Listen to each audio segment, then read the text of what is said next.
Good afternoon, everyone, and welcome to another virtual learning experience with AAHOA. Today's session is AAHOA and Kalibri present Identifying Markets that May Provide More Profitable Opportunities with Hummingbird Market. My name is Sean Tivitz. I'm the Senior Director of Education here at AAHOA, and my colleague, Michael Schwartz, our Senior Coordinator for Membership Development and Education, is also joining us in the background today.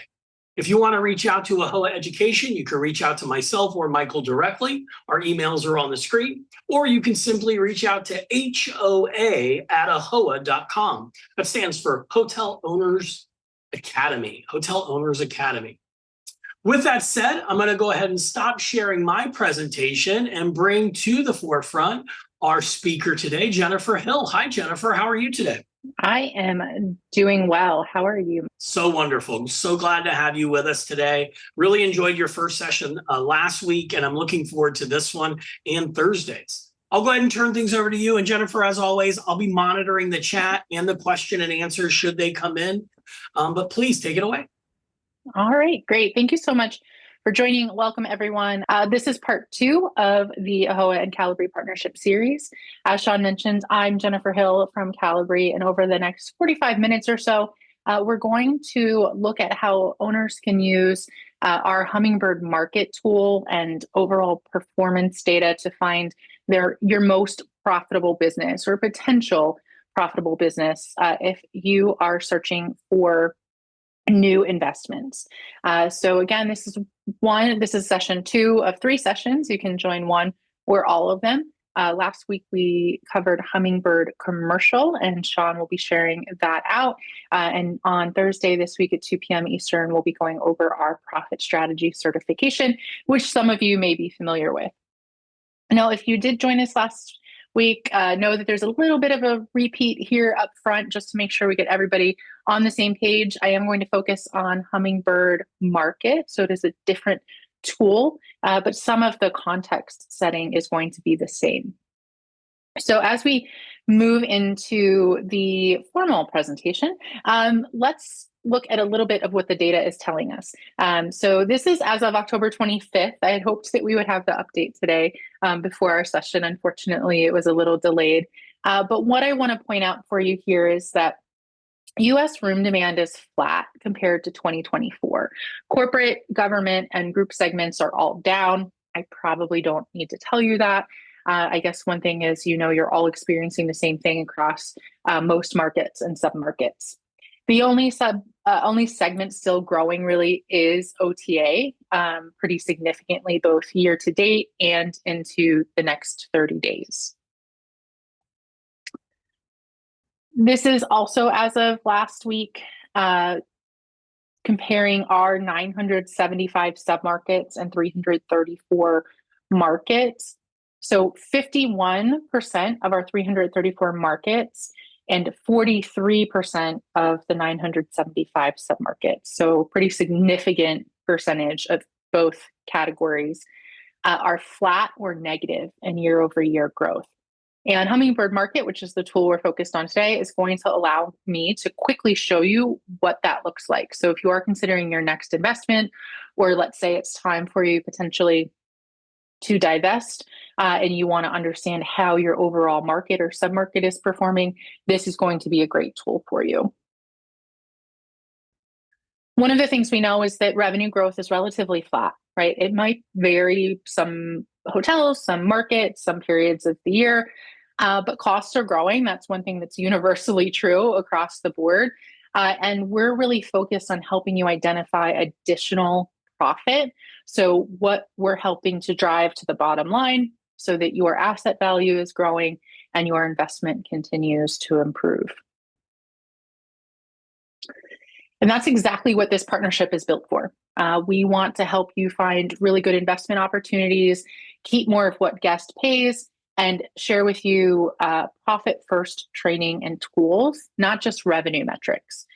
So one of the things that we noted in one of the more recent today's hotelier issues was a quote that said, owners must arm themselves with data to make smarter, faster decisions in a changing market. And that's exactly what we are here to do today.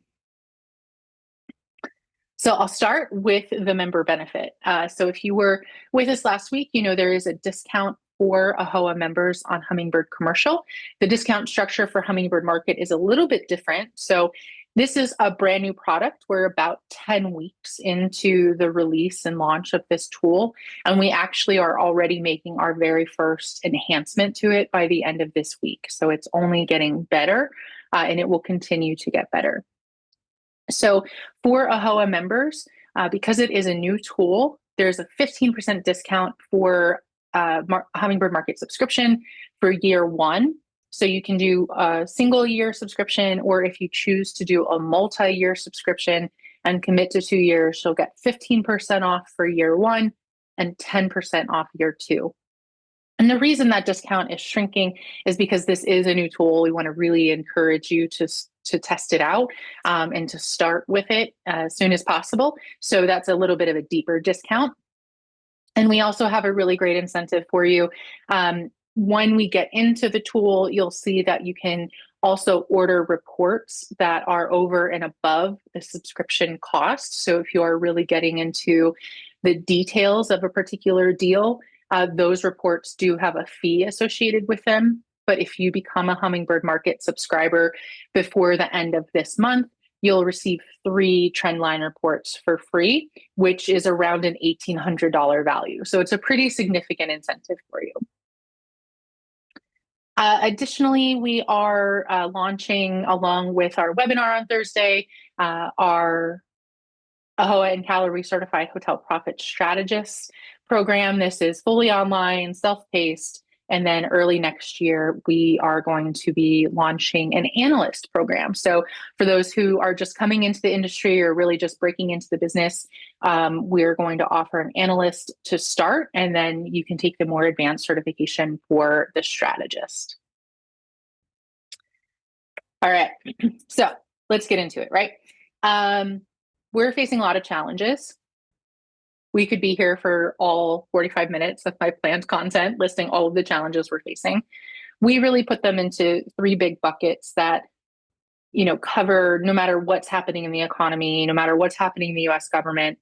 And we bucket those as access to customers, an evolving loyalty landscape for branded hotels, and profitability. And the good news is you're not alone, right? Profitability is getting squeezed due to lack of revenue growth, rising costs.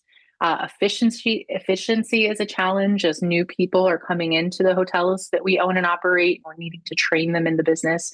And there's just considerable rising competition. What that leads us to is a relatively simple math problem.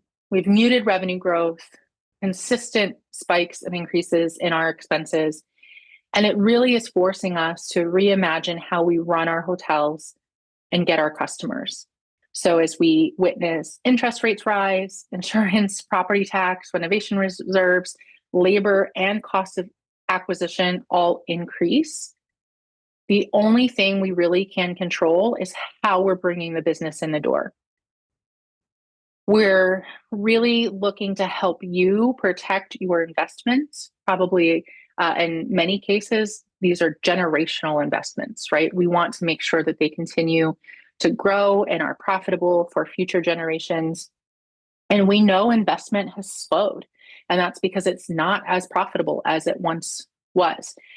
We believe we can help you improve upon that by moving away from legacy benchmarking and simplistic underwriting, and share with you the tools that we're reviewing with you in this webinar series. So, for the things that are controllable, labor, cost of acquisition. Labor is ever more expensive, but that's still something you can really work with your operators to control, and cost of acquisition is something that Kalibri is uniquely equipped to help you with. So behind our tools is a data warehouse that we started a little over 10 years ago. So we have transaction level detail for over 35,000 hotels in the US. We collect 87 fields of information, not including personally identifiable information. So there is no PII that we're capturing.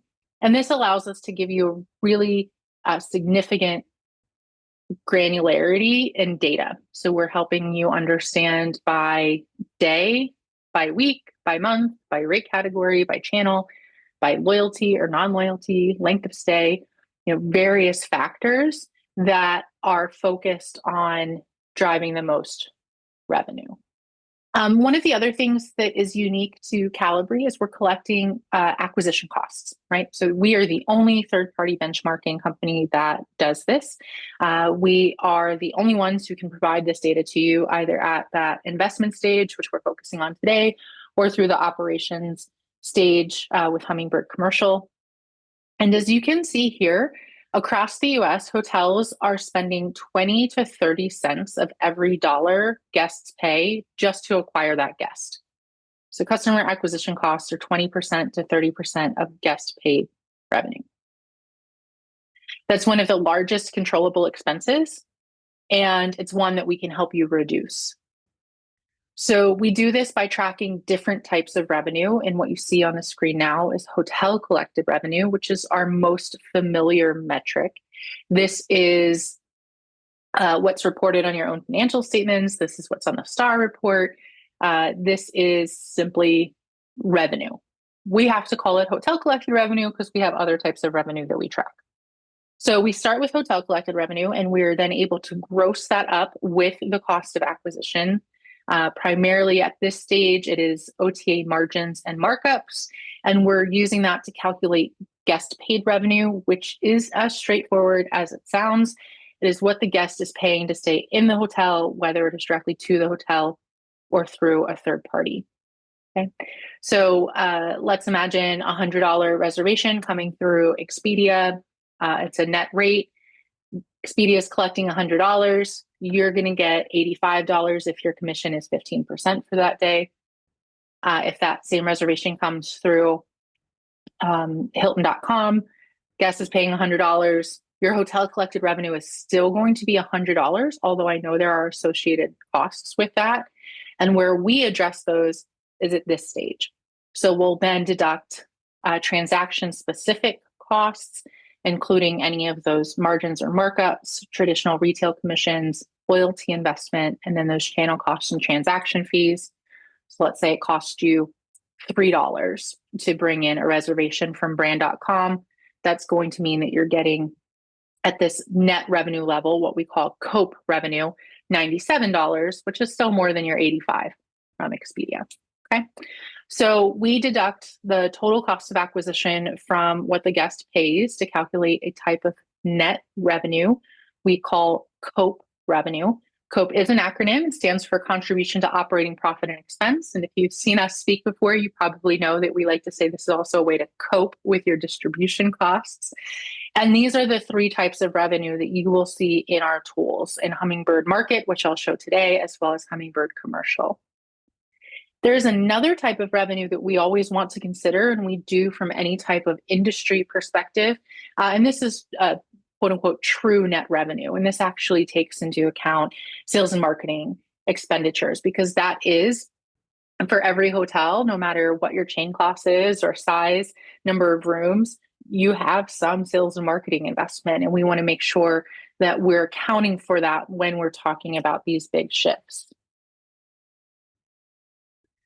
So we look at this for a full year. I know we're coming up to the end of 2025, but we always do this on a full year basis and really look at how declining revenue capture continues to challenge profits and our asset values. So there was last year a 71 basis point drop in revenue capture.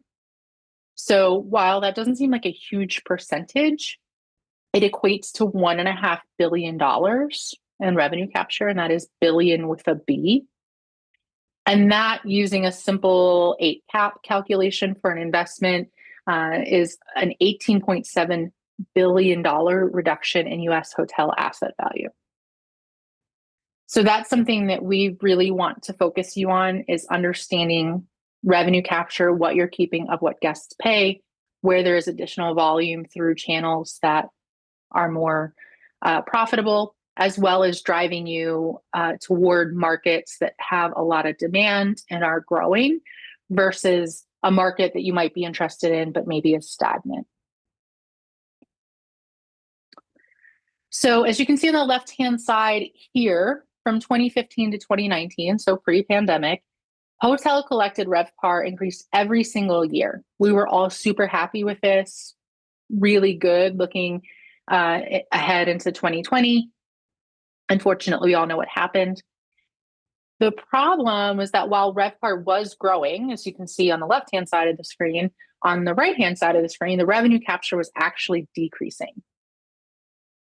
So we were collecting more, but keeping less because we were paying more to acquire those guests. And as we look at this from 2019 through 2024, we see this even greater decline from 23 into 24 of 71 basis points, again, with that significant impact to asset value, right? So this is, of course, scary to look at. It's problematic because we're continuing to see the profitability of hotels continue to erode for owners, and we want to help you stop that. Okay. So when we look at this, one of the things that we've been floating around is a way to kind of remember the impact of our decisions when we're thinking about revenue growth is, at the end of the day, revenue is vanity.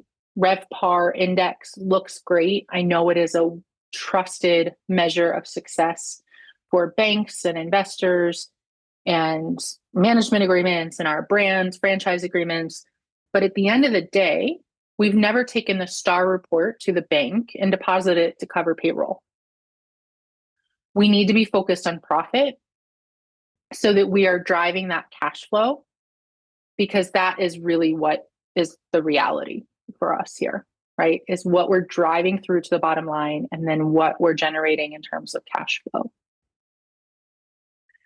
So I'm going to pause here to answer the question that came in, and I'm going to read it first. So if the revenues are either flat or declining, why are asking prices of hotels in terms of multiples still going up? Are we in a hospitality bubble? Due to AI, if people don't have jobs, how would they spend money for leisure vacations or for corporate stays?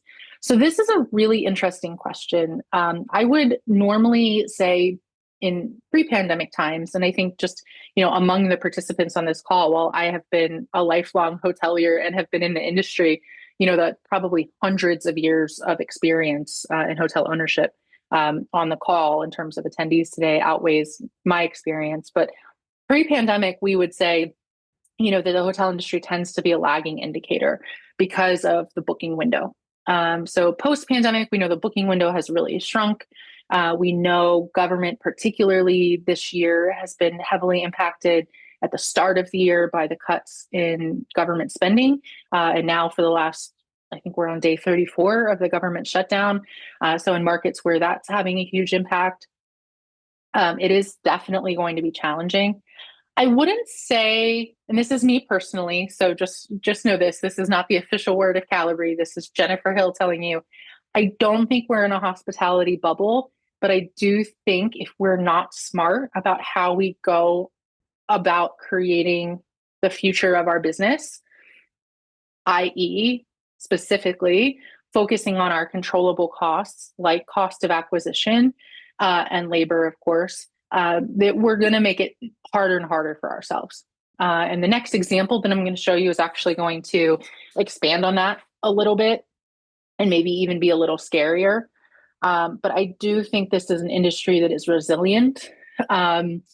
We are flat in demand year over year, even with all of the turmoil and uncertainty that we've had. And you keep in mind that with something like the start of the pandemic in 2020, we went down like 90% overnight, right? So while flat isn't great, it's not the end of the world. For part two, if people are underemployed or unemployed because they have been replaced by artificial intelligence or their jobs have been streamlined, so now one person can do the effective work of three, how would they spend money for leisure vacations or for corporate stays? I don't know that I have an answer for that today. One thing that I'll point you to, and I will also share just in the spirit of the partnership with Sean and Michael to send out to you as part of the follow-up here, are some articles that GBTA, the Global Business Travel Association, actually recently has come out with some reporting saying that corporate is improving. So I guess, we'll all kind of wait to see what that looks like. If it is happening in all markets, or if it is in the US, or if it is more global, which we know can impact those types of reports. So two really good questions. I'm sorry I don't have true answers for you, but that is where I would come down on the side of answering both of those questions. Is me personally, probably not in a hospitality bubble, but we do have to be cautious moving forward. And secondly, people are going to find a way to travel. They always do. So. All right. So this unfortunately is a little scary. One of the things that we want to talk about, and this is probably not new or news to you as hotel owners. So if we're looking at buying a hotel in 2019, just using, one of our partner clients gave us this example of what it looked like for them in 2019 versus what it looks like this year. They went out, they're going to pay $10 million for an asset. Assuming 8 cap, again, just sort of a standard calculation, means that this asset is throwing off $800,000 in cash flow. Pretty good. We're going to, in 2019, get a 65% loan. So we're going to get $6.5 million at the dreamy interest rate of 4.5%. So that means that we are going to put in $3.5 million in equity. Our debt service is going to be $300,000, and that's a pretty nice spread. 800 minus 300, we're getting $500,000, right? In terms of that cash flow on our $3.5 million of equity, that return calculates to 14%. That's why we're all in the business. We love the hospitality business. We love the hotel business because they are profitable operating businesses and great real estate investments. We know that the pressure on our profitability has continued to get tighter and tighter. And so if you're looking at buying the same $10 million asset in 2025, the 8 cap still means it's throwing off $800,000, but money is tighter. So we're going to get a 60% loan, and we're going to do it at a 7% interest rate, which means that we got to come up with $4 million. Our debt service now is $420,000. Leaving us with $380,000. And if our costs between 2019 and 2025 were static, that would still mean a 9.5% return on $4 billion. Not terrible. But if we take that 380 and we consider how our expenses have continued to increase, these are, again, examples from one hotel owner. They may be different for you. $50,000 in additional reserves required for renovation. Insurance is up 20%. The property tax has jumped. Our labor has increased, and our cost of acquisition has suffered. So now those $270,000 of additional expenses are going to be deducted from that 380, leaving us with just $110,000 return on our $4 million investment and a 2.75% return. So that will continue to be challenged. Okay. So as we get into the tool here, we're going to talk about Hummingbird Market. And I see another question, Deepak. Thank you. Revenue statistics aside, does Kalibri have benchmark percentages for industry labor, energy, consumables, and operational expenses? This would be useful to identify operational efficiencies. Today, we do not. We actually are partnering, evaluating some partnerships with companies that would provide that data to us, such as M3, but also some other options. I will tell you, again, this is Jennifer, not Kalibri, but if you are specifically looking for that information today, if you want to check with HotStats and they have enough hotels in your market that are reporting, they are certainly a source of that information. but they are a global company and have 12,000 hotels globally reporting to them. So the coverage isn't 100%, but that is something that I would consider if you're really keen on understanding that today. But do know that as our product grows to include that data, it will be available to you as subscribers through our partnership with AAHOA and your AAHOA membership. So just as a reminder, before we get into Hummingbird Market, I'm going to show you a live demo of it. Here's your member benefit. If you subscribe by November 30th, you're going to get that 15% discount off of year one. If you commit to 2 years, you'll get 10% off year two, and we'll give you 3 trendline reports, which is about an $1,800 value. So let me show you the hospitality profit platform. This is what we call our whole toolbox. Again, we covered Hummingbird Commercial last week. Today we're focused on Hummingbird Market. And we have a third category that is Hummingbird Enterprise. And those products in that category tend to be things that our data providers and larger management companies like Marriott, Hilton, IHG, Sonesta, Aimbridge, that they purchase larger data sets from us. But today's focus is Hummingbird Market. So again, this is our newest product. I'm really excited to show it to you because it was purpose-built and designed for specifically developers, owners, investors to discover new opportunities, to help you understand what type of demand is coming into your market or submarket. And then also for management companies. So if you are considering third-party management agreements for other owners, knowing what that market looks like is super helpful, obviously. And then for consultants and advisors, really having a leg up on the overall market performance. In terms of how our market data compares to other benchmarkers in the industry, you'll see here a comparison of our data on the left to LARC, CoStar, and CBRE, moving from, right to left. So we have, again, 334 markets, 975 submarkets, our standard metrics, RevPAR, ADR, occupancy, all chain scales. And we're also showing you the segmentation, rate category, and length of stay. And we are soon going to incorporate short-term rental data through a partnership with AirDNA. Okay. So I'm going to stop sharing my screen for just a moment and get us set up with a tour of Hummingbird Market. Definitely please keep the questions coming. It is great if you want to send them through chat or through Q&A. At the end of the call, I think we'll invite you to raise your hand and come off mute if you really want to ask the question that way. But in the meantime, this is what Hummingbird Market looks like. So this US view, this top level here is US total.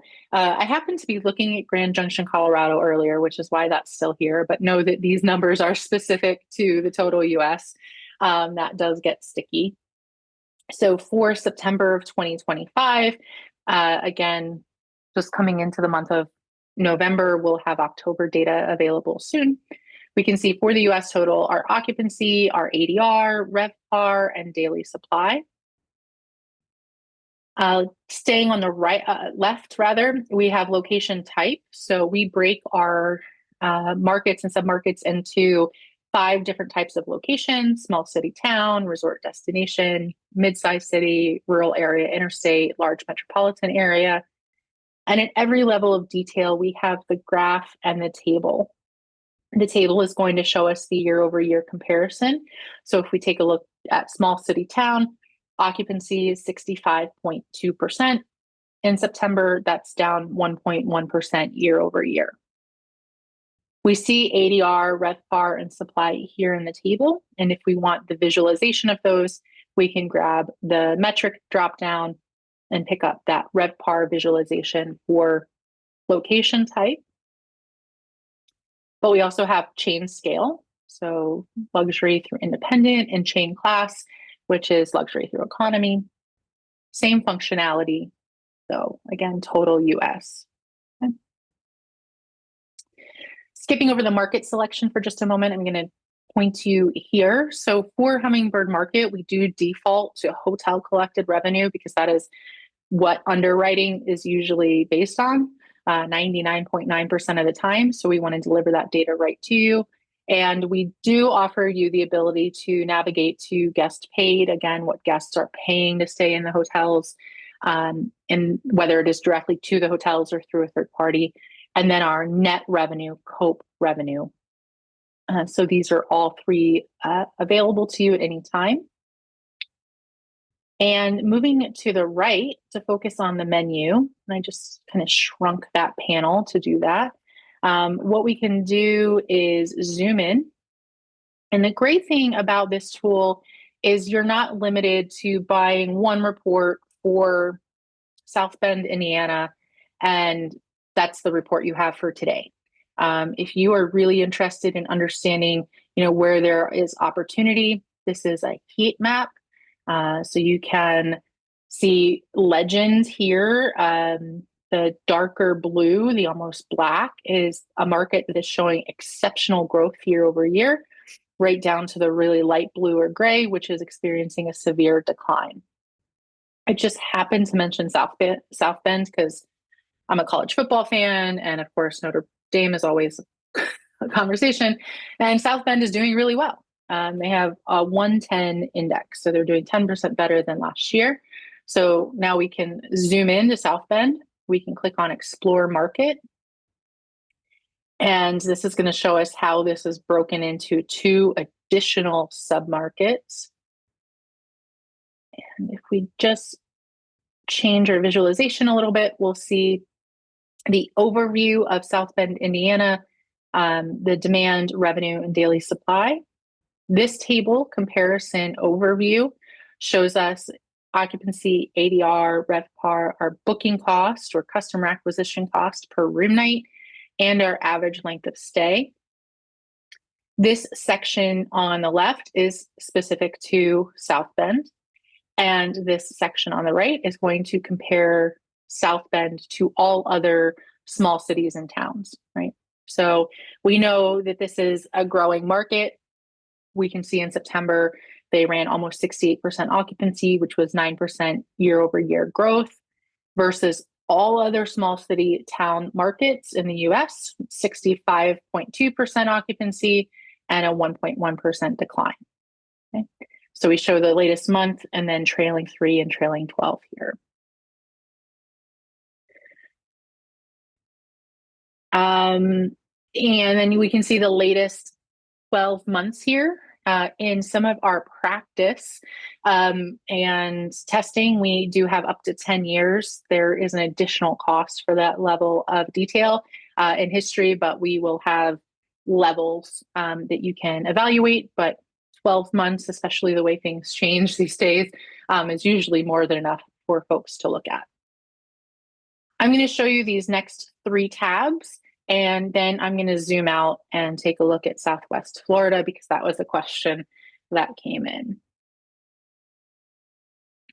So we also can go more granular. So each tab to the right is going to bring us more detailed data. So here we have the segmentation, again, for South Bend, leisure, commercial, group, contract. Same for small city town. Rate category. Here, we're really getting into the weeds.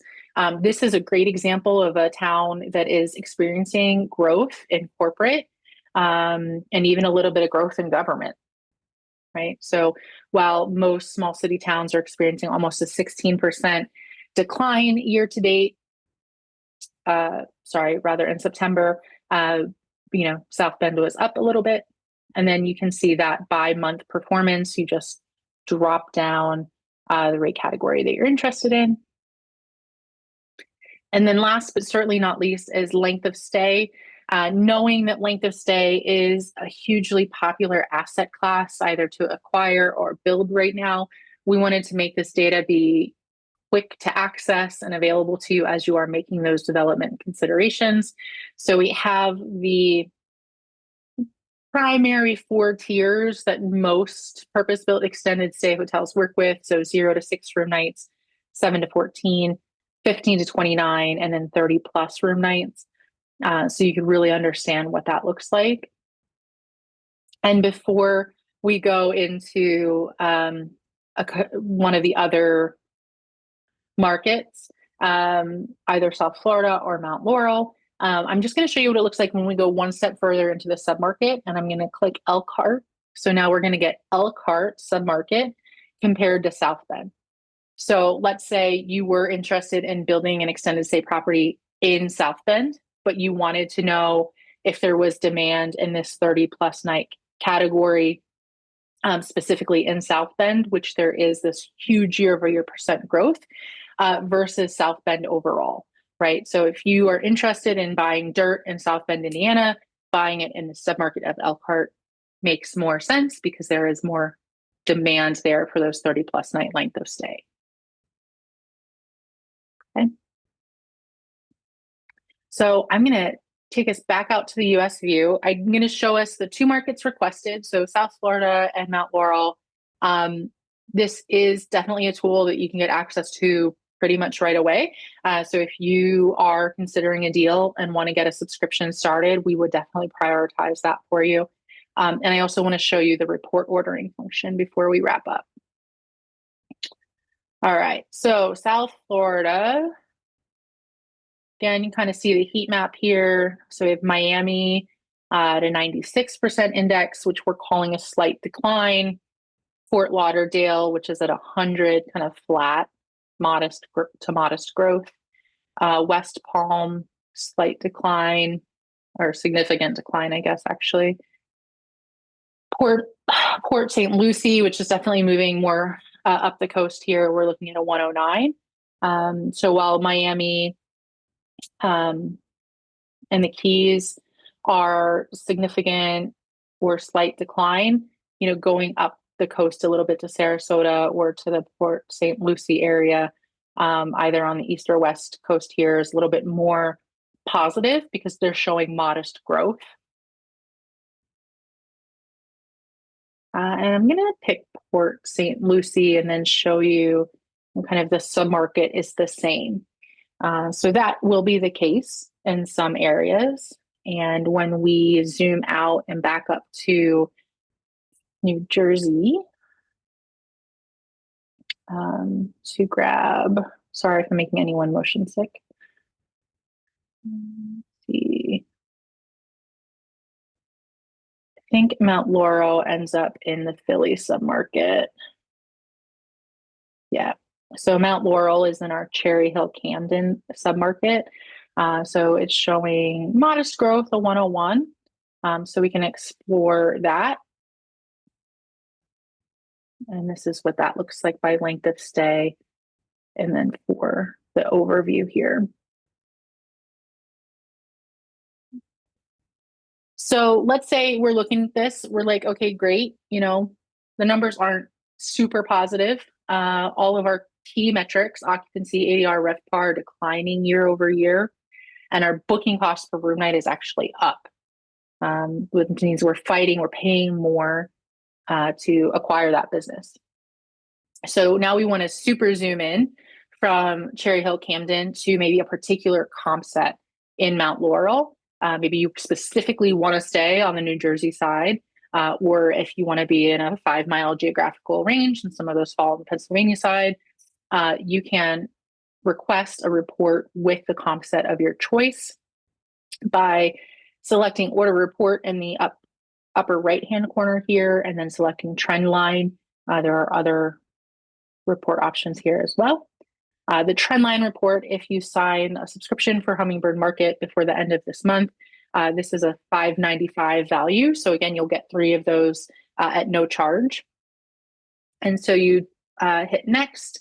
You would pick the type of data that you like. I always recommend rate category or length of stay. You certainly can select channel. I find that length of stay and rate category are a little more actionable. If you want to rush an order, there's usually a fee associated with that, but our turnaround time is pretty quick.